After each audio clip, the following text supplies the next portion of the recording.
afternoon, ladies. It's your girl Sherry, and I wanted to talk to you for a few minutes about my new life coaching program for women called Daddy's Little Girl. Let's just get something out of the way right now. This program is not for the woman whose father is or was her hero, nor is it for the woman whose father was the king of the castle, with her mother being the queen and she being a princess. Forgive me, but I'm not talking to you. I'm talking to the women who, like me, this was the furthest from reality. One of the problems that women encounter is that their heads have been gassed up to think that men are not needed nor wanted because of the hurtful experiences with men from their past. Let me tell you something. My father died before I got the chance to tell him how I really felt. He died before I had the chance to connect, be approved, or give him a chance to reconcile. No matter whether your father was there or not, if every male figure in your life disappointed you or took advantage of you, there's still time for healing. Please don't believe the lie of the enemy that says all men are no good.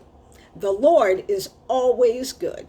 He wants to free us from every hurt and pain, as well as deliver us from hurting others.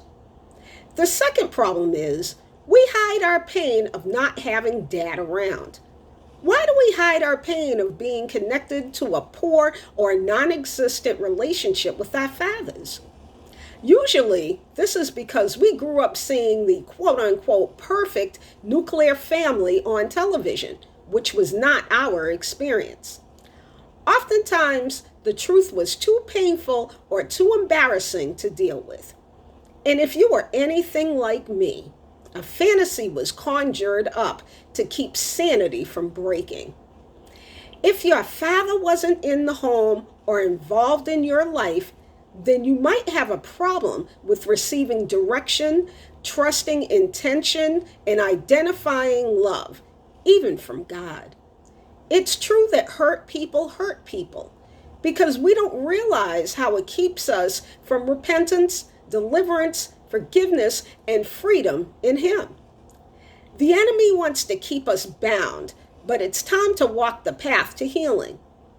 At some point, you will have to ask God for discernment in order to find out who you can allow into your life and who to trust, as opposed to keeping the wall up, which also keeps you in bondage. Don't shrink away from the process of healing because it will be therapeutic. Also, don't let the bad relationship with your dad cause you to set up yourself for failure in relationships with men in general. I definitely made some mistakes there. What I learned is that there are some men who really are only meant to be friends with you and nothing more. No romance, no fatherhood, just a friendship. Unfortunately, that was new for me. Thankfully, God healed those areas of damaged relationships with men for me.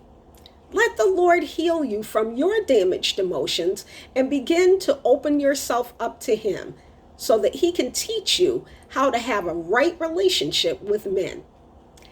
Every woman is Daddy's little girl in God's eyes.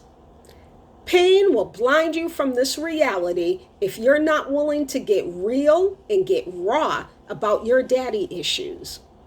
It's time to go on a journey of healing and wholeness by finally dealing with what you have refused to talk about. And I dare say have mastered the art of wearing a mask for.